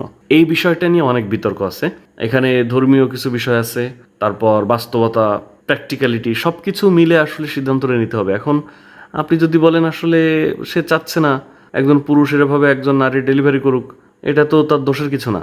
এটাকে জোর করে কেন এই সিনেমায় দেখানো হলো, এটাকে কি প্রমোট করা হলো? আমি ঠিক এরকম বলবো না। এটা জাস্ট একটা সিচুয়েশন বা একটা সিনেমা বা একটা ডিলেমা মানুষের মধ্যে তৈরি করে দেওয়ার জন্যই হয়তো এভাবে তৈরি করা হয়েছে। আমি আসলে কোনো পক্ষেই যেতে পারছি না। একদিক থেকে আজিজ যা চিন্তা করেছে সেটাও ঠিক, লজ্জার হেফাজত তো অবশ্যই করতে হবে একজন মুসলিম হিসেবে। আবার দেখেন তার যে পরিস্থিতি, আসলে জীবন মৃত্যু যখন মানুষের সামনে চলে আসে তখন মৃত্যুর কাছে কিন্তু সব কিছু জায়েজ হয়ে যায়। তো আজিজের স্ত্রী যেহেতু অসুস্থ, তার যেহেতু এরকম ইম্যাচিউর একটা বাচ্চা, হয়তো এরকম সময় হওয়ার কথা থাকলে সে তো ট্রেনে আসতো না, হয়তো ইম্যাচিউরই হবে। তো এরকম বিপদের সময় আসলে লজ্জাটাকে আগে প্রায়োরিটি দেওয়া উচিত নাকি সুস্থতা বা জীবনটাকে প্রায়োরিটি দেওয়া উচিত, এটা নিয়ে আমিও কনফিউজড। বাট হাউএভার ট্রেনে যারা ছিল তারা সবাই মিলে সিদ্ধান্ত নেয় যে না, লজ্জা তো ঠিক আছে সব কিছু, কিন্তু এখন আপাতত যেহেতু অপশন নাই, একটাই অপশন এবং তার চিকিৎসা দরকার, তো তারা আজিজকে বেঁধে তার রুমে আশরাফকে পাঠায়। এদিকে মন্ত্রীর এই নাজেহাল অবস্থা দেখে তাদের সঙ্গে যে ব্যান্ড মিউজিশিয়ানরা এসেছিল তারা বলতে থাকে, যমুনা আপা আমরা পরের স্টেশনে নেমে যাবো, আমরা কোনো ঝামেলার মধ্যে জড়াইতে চাই না। মানে বিশেষ করে তারা ভয় পেয়ে গেছে ওই যে একজনকে ল্যাংটা করে ছেড়ে দিছে। যমুনা জানায় পরে তো আর কোনো স্টেশন নাই, বলে তাইলে আমরা এখানেই নেমে যাবো। ট্রেনের যে ইমার্জেন্সি তার আছে না, টান দিলে জায়গার উপরে ট্রেন থেমে যায়, এখানেই নেমে যাবো। আশা বাবার ওই রুমে ঢোকার আগে চিত্রাকে বলে, আমি খুব ভয় পাচ্ছি, আসলে আমাকে দেখে যতটা সাহসী মনে হচ্ছে আমি অতটা সাহসী না, আমি খুব ভীতু। চিত্রা তো তার কথা শুনে অবাক হয়ে যায় যে ডাক্তার আবার ভীতু হয় কেমনি। তখন মূলত আশাবের ছেলেবেলা বা তার ব্যাকগ্রাউন্ড দেখানো হয়। ছোটবেলা থেকেই তার বাবা ছিল একজন ভরপুর নেশাখোর, অজ্ঞান টজ্ঞান হয়ে পড়ে থাকতো। তার মা ছিল ভীষণ রাগী মানুষ, সে কখনো তার প্যারেন্টসের কাছ থেকে ভালোবাসা বা মজা পায়নি, তাই সে মন থেকে দোয়া করতে যেন তার বাবা মারা যায়। এরপর যখন আশাবের বিয়ে হলো, সে বউ না যেন তার মায়ের সঙ্গী নিয়ে এসেছে, তার মাই সারাদিন তার বউকে নিয়ে থাকতো। তারপর যখন তার বউ প্রেগনেন্ট হলো, বাচ্চা জন্ম দিতে গিয়ে বউ এবং বাচ্চা দুইটাই মারা গেল। আশাবের বাবা মারা যাওয়ার পর তার মায়ের অবস্থা খারাপ হয়েছিল, কিন্তু এই বউ আর বাচ্চা মারা যাওয়ার পর সে টোটালি একেবারে মানসিকভাবে ভেঙে পড়ে। ঠিক ভুল মন্দ ভালো কোনো কিছুই সে আর বুঝতো না। ঘর বাড়ি ভাঙা, এটা ওটা সব কিছু মানে উল্টাপাল্টা করতো আর কি, পুরো মানসিক রোগী হয়ে গেছিল। যাই হোক, চিত্রা সাহস দেওয়ার পর ফাইনালি আশা ওই রুমে প্রবেশ করে।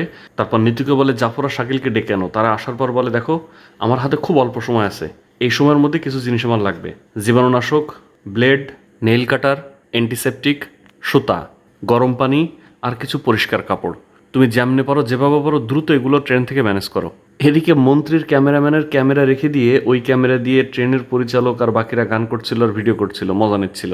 আর যমুনার যে ব্যান্ড পার্টি তারা বলে, দেখেন মন্ত্রিত্ব চলে যাওয়ার পরে মন্ত্রী আসলে অনেক রিস্কের মধ্যে থাকে, আমাদের সঙ্গে মন্ত্রী কোনো লেনদেন নাই, আমরা ভাই তার সঙ্গে নাই, কখন কি বিপদ হয়ে যায় বলতে পারি না, আমরা নেমে যাবো, আমরা আর থাকবো না।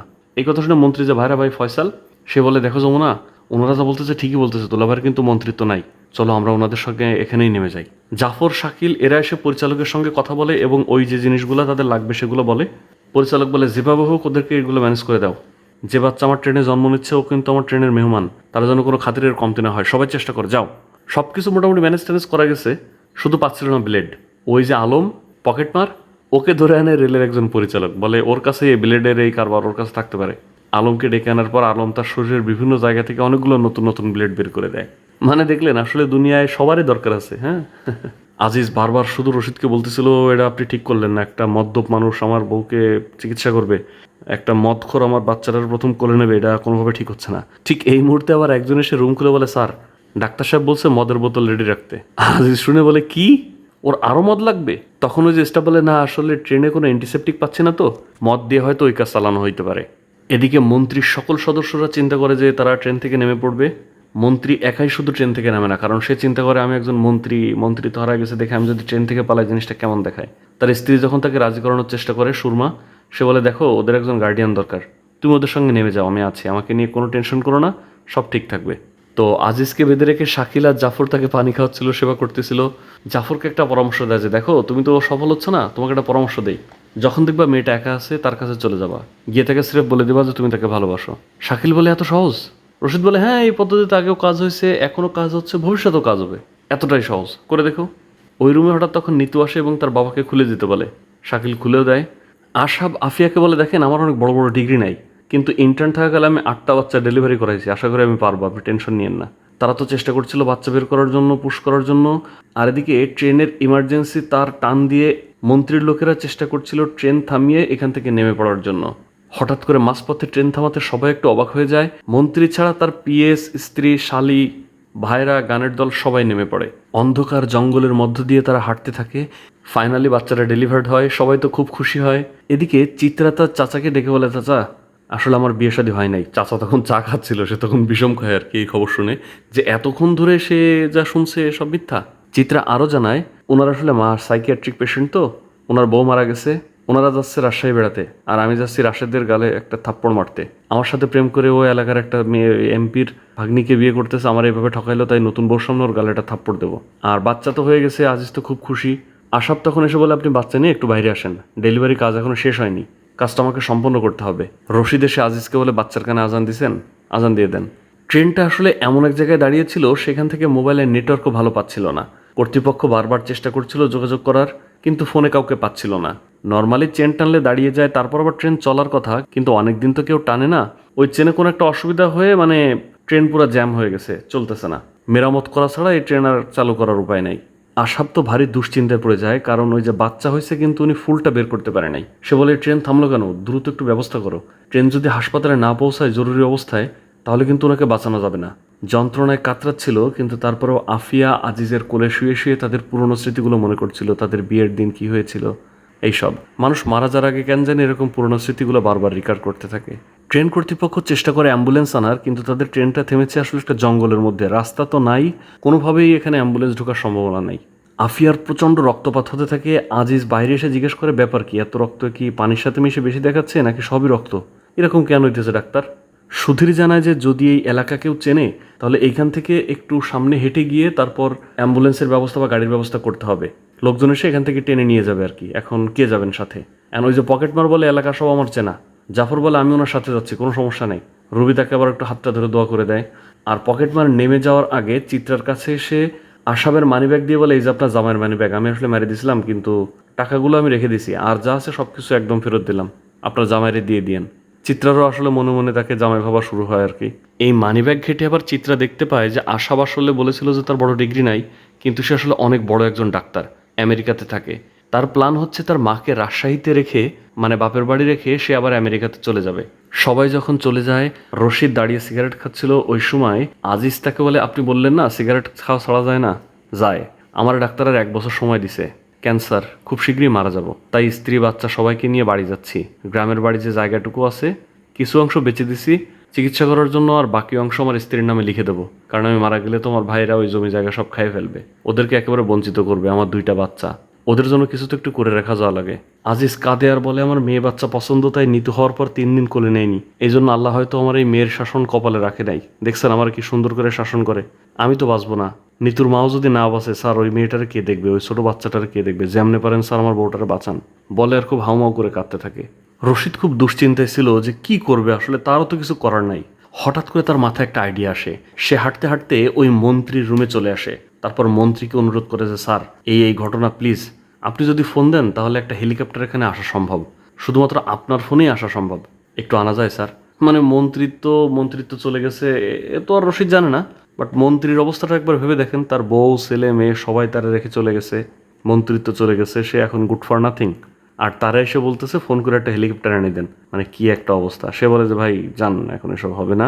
রশিদ বলে, দেখেন বাংলাদেশের কালচার আমি জানি, পরিচয় না দিলে কোনো কিছু হয় না, আমি আসলে আমেরিকান একজন প্রফেসর, আমি আপনাকে বিশেষভাবে অনুরোধ করতেছি, করজোড়ে অনুরোধ করতেছি, আপনি ভাই প্লিজ এবার বিষয়টা একটু দেখেন, একটা অ্যাম্বুলেন্স আনা যায় কিনা একটু দেখেন। কোন প্রফেসর আর কি দিয়ে কি, এত কিছু কি মন্ত্রীর কোনো টাইম আছে? সে তার হাত ধরে জোর করে বের তো করেই দেবে। তখন রশিদ তো ভদ্র মানুষ, সে আর কি বলবে, কি করবে, কোনোভাবেই হচ্ছে না। সে তখন বলে, জানেন আপনার এখন কি করতে ইচ্ছে করতেছে? আমার আপনার গালি দিতে ইচ্ছা করতেছে, কিন্তু ভালো ভালো গালি আমি পাচ্ছি না, যেগুলো শুনলে আপনি কষ্ট পাবেন। তারপরে এমন একটা আজে বাজে কথা বলে যেটা আসলে এখানে বলাও মুশকিল। তো মন্ত্রীর পরে খুব খারাপ লাগে আর কি। যমুনা তার গানের পার্টিকে নিয়ে একটা জঙ্গলের মধ্যে বসে ক্যাম্পের মতো করে সুন্দর মজা করতেছে, গান গাচ্ছে সবাই মিলে, হ্যাঁ মানে চিল পুরা। ওদিকে আশাবের খুব মন খারাপ হয় যে সে না একটা ভালো ছেলে হতে পেরেছে, না আজকের অপারেশনটা সাকসেসফুল করে সে একজন ভালো ডাক্তার হতে পেরেছে। তাই তার মায়ের কাছে সে সব স্বীকার করে যে, আম্মা আমরা কোনো ভ্যাকেশনে যাচ্ছি না, আমি মূলত তোমাকে রেখে বিদেশে চলে যাচ্ছি, তোমাকে না বলেই, তুমি আমাকে ক্ষমা করে দিও আম্মা। ওই সময় আবার মন্ত্রীর স্ত্রী তাকে ফোন দেয়, দিয়ে বলে, কি ব্যাপার, সব জেনে গেছো?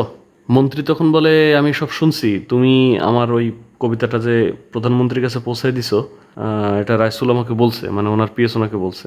তা তোমার যে আমার প্রতি এত অভিযোগ, তা তো কখনো আমি টের পাই নাই, আমাকে তো কখনো বুঝতে দাও নাই। সুরমা অর্থাৎ মন্ত্রীর স্ত্রী তাকে বলে, দেখো একটা দেশের শিক্ষামন্ত্রী যখন এভাবে একের পর এক কোশ্চেন ফাঁস হওয়ার পরেও কোনো টনক নড়ে না, দেশের জন্য কাজ করবা, দেশ বদলাবা, এগুলো মুখে বলে ফেনা তুলে দাও, কিন্তু তুমি আসলে দেশ বদলানোর চেষ্টা করতেছো না, খালি চেয়ার বদলাচ্ছ। তখন মনে করলাম তোমার একটা উচিত শিক্ষা দেওয়াই যায়। যাই হোক, প্রধানমন্ত্রীকে সরি বলো, আমাকে সরি বলে লাভ নাই, আমি প্রধানমন্ত্রীর সঙ্গে কথা বলে দিছি, উনি তোমার এই লেটারে সাইন করবে না, তোমার মন্ত্রিত্ব যাচ্ছে না, ভয় নাই। মন্ত্রী বলে, তুমি এখন কোথায় আছো? সুরমা বলে, ওই যে আমাদের হানিমুন যেমন করতে চেয়েছিলাম, কোনো জঙ্গলের মধ্যে রবীন্দ্রনাথ ঠাকুরের গান, আকাশে চাঁদ, ক্যাম্প ফায়ার হবে, ওরকমই একটা জায়গায়, শুধু তুমি নাই। এই বলে সে ফোনটা রেখে দেয়। মানে তার স্ত্রীও তো ওই যে স্টুডেন্ট লাইফে একজন নেত্রী ছিল, পিএম এর সঙ্গে তারা আবার বেশ ভালো বড় যোগাযোগ। দেখতে দেখতে সকাল হয়ে যায়, জাফরও ফিরে আসে না, কোনো উপায়ান্তর হয় না, সবাই দোয়া করতে থাকে। হঠাৎ করে তারা পাশে একটা হেলিকপ্টারের শব্দ শুনতে পায়। সবাই তো ট্রেন থেকে নিচে নেমে আসে, মানে মিনিস্টার অবশেষে ফোন করেছে এবং হেলিকপ্টার ডেকেছে। এরপর দেখা যায় এই মিনিস্টারের বায়োগ্রাফি। এরপরেই মন্ত্রীর ছোটবেলা দেখানো হয়। স্কুল লাইফে সে অনিল বাগচি নামে একজন শিক্ষককে পছন্দ করত। অনিল স্যার ছিল তার লাইফের রোল মডেল। এলাকায় যখন চেয়ারম্যান গমের বরাদ্দ পায় এবং ওই গম যখন স্কুলে রাখা হয়, সব স্যার ওই চেয়ারম্যানের পক্ষ নিলেও অনিল স্যার চেয়ারম্যানের 5 ব্যাগ গম মেরে দেওয়াকে সাপোর্ট করে নাই। আর শুধুমাত্র এই কারণেই অনিল স্যারকে সেই পুরো গম চুরির দায় দিয়ে স্কুল থেকে বের করে দেওয়া হয় এবং এটা খুবই কষ্ট দেয় এই একে বা আবুল খায়েরকে। তো এই খবর শুনে আবুল খায়ের বাড়ি গিয়ে খুব কেঁদেছিল। সেদিন তার বাবা দোয়া করেছিল যে আল্লাহ, একজন শিক্ষকের জন্য আমার ছেলের যে পরিমাণ দরদ, আমার ছেলেকে এরকম ভালোই তুমি রেখো। হয়তো বাবার সেই কথা মনে করেই আবুল খায়ের আরও একবার নিজের ভালোত্বের পরিচয় দেওয়ার চেষ্টা করেছে। তাই সে কল করে হেলিকপ্টার ডেকেছে। একটা মেডিকেল অ্যাম্বুলেন্স আনলে আফিয়াকে সেই অ্যাম্বুলেন্সে ওঠানোর জন্য ব্যবস্থা করা হয়। আশাব দৌড়ে গিয়ে ওই হেলিকপ্টারের ডাক্তারকে সব বুঝিয়ে বলে যে কী অবস্থা, কী কী করতে হবে। ডাক্তার বলে হয়েছে, আমাকে তোমার শেখানো লাগবে না, যাও, 25 বছর ধরে আমি এই কাজ করতেছি। তারপর সবাই মিলে আফিয়াকে বিদায় দেয়। মন্ত্রীর পিএস রাইসুল এসে জাফরদেরকে বলে আজকে আপনাদের পরীক্ষা না, টেনশন নিয়েন না, মন্ত্রী স্যার কল করে দিছে, আপনাদের পরীক্ষা আজকে দুপুরে হবে, যেহেতু এখানে ট্রেন আটকে গেছে, কোনো সমস্যা নাই। তারাও তো বেশ খুশি হয়। সবাই মিলে মন্ত্রীর জয়গান করতে থাকে, তার নামে স্লোগান দিতে থাকে। সেও তো ভীষণ খুশি হয়ে যায়। দূরে দাঁড়িয়ে চিত্রা আর আশাব কথা বলছিল। তারা ভাবছিল যে বিদায় নিবে আর কি, এরকম কিছু। চিত্রা বলতে থাকে আপনার বিদেশ যাওয়ার খবর মাকে বলে দেওয়ার পরে আপনার মা বেশ স্বাভাবিক আচরণ করতেছে, তাই না? আশাব বলে হ্যাঁ, আমার মনে হয় সে এখন মানসিকভাবে সুস্থ। এই কথা বলতে না বলতেই দেখা যায় দূর থেকে তার মা দৌড়াচ্ছে আর বলতেছে আমার বৌমা, আমার বৌমারে তোরা কোথায় নিয়ে যাস, এই আমার বৌমারে কোথায় নিয়ে যাস বলে দৌড়ায় সে হেলিকপ্টারে উঠে গেছে। মানে হেলিকপ্টার ছেড়ে দিয়েছে, একেবারে লাস্ট মুহূর্তে উঠে গেছে। মানে তার মাথা আবারও বিগড়ে গেছে। এদিকে রেল লাইন ধরে হাঁটছিল রুবি একা একা। পেছন থেকে জাফর গিয়ে বলে রুবি, আমি তোমাকে পছন্দ করি। মানে ওই যে রশিদ তাকে দিয়েছিল না পরামর্শ, দেখা থাকলে বলতে হবে, তো সে বলে এবং রুবি তাকে অ্যাকসেপ্ট করে। তাদের প্রেমও এখানে সফল হয়ে যায়। প্রফেসর রশিদ তখন মন্ত্রীকে ধন্যবাদ দিতে যায় আর বলে যে যাই হোক, অবশেষে আপনি কলটা করলেন। মন্ত্রী বলে লাভ কি, সে একা একাই তো থাকতো ট্রেনে, পাশে তো কেউই থাকলো না। রশিদ যখন বলে যে হ্যাঁ, আপনার একাকিত্ব দেখে আমার খারাপ লাগতেছে, আমার মতোই আপনিও একা। মন্ত্রী বলে না, মন্ত্রী হইতে গেলে অন্য কিছু থাকুক আর না থাকুক অন্তত একটা ব্যাপার রাখা লাগে, সেটা হলো ইনফরমেশন। আপনিও তো একা না, আপনিও তো ছেলের লাশ নিয়ে যাচ্ছেন। দ্যাট মিনস এতক্ষণ ওই যে লাশটা ট্রেনে বহন করা হচ্ছিল, এটা হচ্ছে এই প্রফেসর আব্দুর রশিদের ছেলের লাশ। এই খবরটা শুনে ডক্টর রশিদ একটু দাঁড়িয়ে যায়। তারপর সে বলে দেখেন, আমার পরিবারের সবাই মোটামুটি 40 বছর বয়সে হার্টের রোগে মারা যায়। আমারও মারা যাওয়ার চান্স 50-50। আমি বিদেশে ছিলাম, পিএইচডি শেষ করে ওইখানেই বিয়ে শাদী করি, একটা বাচ্চা হয়। কিন্তু বাচ্চা হওয়ার পরে আমার বউ আমার ছেড়ে চলে যায়। তাই সে চিন্তা করে যে এসব বাচ্চা কাচ্চা নিয়ে ফ্যামিলি এগুলোতে সে সময় দেবে না, বরং সে চাইছিল যে আমি শুধুমাত্র তারে সময় দিই। কিন্তু বাঙালি তো, আমাদের জীবন তাদের জীবন তো আর একরকম না। যাই হোক, সে যখন আমার ছেড়ে চলে যায়, ওই ছেলেকে আমি একাই মানুষ করি। কিন্তু কি অদ্ভুত নিয়তি দেখেন, রশিদ তার ছেলের মনে পুরো বাঙালিয়ানা ডেভেলপ করেছিল। কারণ তার প্ল্যানই ছিল একদিন বাংলাদেশে ফেরত যাওয়া। আর তার ছেলে খুব ফ্লুয়েন্টলি বাংলা বলতো। সে বাংলাদেশে যাওয়ার জন্য উদ্গ্রীব হয়েছিল। তো বাইরের দেশে তো 18 বছর হয়ে যাওয়ার পরেই ছেলেরা তাদের মা বাবা ছেড়ে চলে যায়। রশিদের ছেলেও তাই করেছিল। তবে তার ছেলে খুব ঘুরতো, আর যেখানে ঘুরতে যেত সেখান থেকে একটা পোস্ট কার্ড বা ওই এলাকার একটা ছবি তার বাবাকে চিঠির আকারে পাঠাতো। আর সবসময় বলতো বাবা বাংলাদেশে যাবো, বাংলাদেশে যাবো, কবে যাব। এই গল্পই সে মন্ত্রীকে বলে। তো তার ছেলে মূলত 24 বছর বয়সে হার্ট অ্যাটাক করে মারা যায়। মন্ত্রীকে ধন্যবাদ জ্ঞাপন করে এরপর রশিদ আসে আজিজের পাশে। আজিজ একটা রেল লাইনে বসেছিল। আর এরপরই ঘটে ভাইরাল হওয়া সেই মোমেন্টটা, যেটা আপনারা ফেসবুকে হয়তো ম্যাক্সিমামই দেখেছেন। ডক্টর রশিদ এসে তাকে বলে যে জানাজার নামাজে কেন আজান হয় না জানেন? কারণ ওই যে জন্মের সময় আজান হয়, আর ওই আজানের নামাজ হয় হলো মৃত্যুর সময়। মানুষের জীবন আসলে এতটুকুই। আমি অঙ্কে অনেক পাকা, ম্যাথের জায়ান্ট নাম্বার 8। পৃথিবীতে ম্যাথে আমি 8 নম্বর সর্বোচ্চ শিক্ষক। অঙ্কটা আমি ভালো পারি, কিন্তু অঙ্কটা আসলে আমার হাতে নেই। আমার পরিবারের সবাই মরছে 40 বছরে, তার মানে আমার ছেলেটা আসলে 24 বছর বয়সে মরার কথা না, আরও 16 বছরও ডিজার্ভ করে। অন্তত 40 বছর তোর বাঁচা উচিত। যাই হোক, আপনার ছেলের কানে আজান তো দিচ্ছেন, আমার ছেলের জানাজাটা পড়ে যান। এদিকে মন্ত্রী বিদায় নেওয়ার সময় ওই রেল কর্মকর্তার সাথে দেখা হয়। তারপর বলে যে কী ব্যাপার সুধীরবাবু, রিটায়ারমেন্টের আগেই একটা ফেয়ারওয়েল পেয়ে গেলেন। আপনি যদি রাইসুলের সাথে কথা বলতেন তাহলে তো জিনিসটা আরও তাড়াতাড়ি মিটে যেত, এত দূর আসতো না। সুধীর বলে দেখেন, আমি জানি যে ওই টাকা যদি আমি খাইতাম পরে ওইটা আমার হজম করতে আপনি দিতেন না, অন্য কোনো না কোনোভাবে আমরা ঠিকই বিপদে ফেলতেন। এই কথা শুনে মন্ত্রী হাসে আর তারপর বলে যাই হোক ঠিক আছে, আমি আমার হানিমুনে যাচ্ছি, আপনি ভালো থাকেন, যান। মানে সেও তার ক্ষমা করে দেয় আর কি। আর চিত্রাও তার বান্ধবীকে ফোন করে বলে দোস্ত, আমি মনে হয় ডাক্তারের প্রেমে পড়ে গেছি রে। তখনই পেছন থেকে আশাব তার কাছে আসছিল বিদায় নিতে। চলে যাচ্ছিল তখন পেছন থেকে চিত্রা ডেকে বলে আপনি কি সবসময় এরকম একটা কাজ শুরু করে তারপর শেষ না করে চলে যান? বলে শোনেন, আমার না একটা শখ আছে অনেক বছরের, পূরণ করবেন? বলে কি? তারপর দেখা যায় দিলওয়ালে দুলহানিয়া লে যায়েঙ্গে সিনেমার যে শেষ সিনটা যেরকম থাকে, যে কাজল হাত বাড়িয়ে দেয় আর শাহরুখ দৌড় দিয়ে তারপরে তার হাত ধরে ট্রেনে উঠে পড়ে, নাকি উল্টে ফেললাম, শাহরুখ হাত বাড়ায় কাজল দৌড় দেয়, ভুলে গেছি। এবার এখানে দেখা যায় চিত্রা ট্রেন ধরে দাঁড়িয়ে আছে, তার হাত লম্বা করে বাড়িয়ে দেয়, আর আশাব চলন্ত ট্রেনে দৌড়ে চিত্রার হাত ধরে ওঠে। চিত্রা বলে, যদি ট্রেনটা আপনি মিস করতেন। আশা বলে, ট্রেন মিস করতে পারি, তোমাকে কোনোভাবে মিস করতাম না। Sounds a good ending.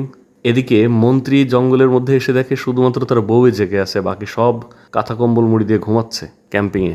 মন্ত্রীকে দেখা যায় সে তার স্ত্রীর কাছে এসে আবার রোমান্টিক কথাবার্তা বলছে, রোমান্স করতেছে। মানে তার যে মন্ত্রিত্ব পুরো খাইয়ে দিছিল তার বউ সুরমা, এতে তার কোনো বিন্দুমাত্র কোনো অভিযোগ নাই। কারণ তারও রিয়েলাইজেশন হয়, সেও বুঝতে পারে যে সে যা করেছিল এটা ভুল করছিল, তার এই পরিবর্তনটা বা তার এই লাগামটা টেনে ধরার দরকার ছিল। সুরমাও ঠিকই করেছিল এবং সেও তার ভুল বুঝতে পেরে তার স্ত্রীর প্রতি যেন তার ভালোবাসা আরও বেড়ে যায়। একদিকে জাফর রুবির নতুন প্রেম, অন্যদিকে আশাব চিত্রার সেই প্রেমের পরিণয়, আজিজ আফিয়ার নতুন বাচ্চা, আর রশিদের ছেলের মৃত্যু।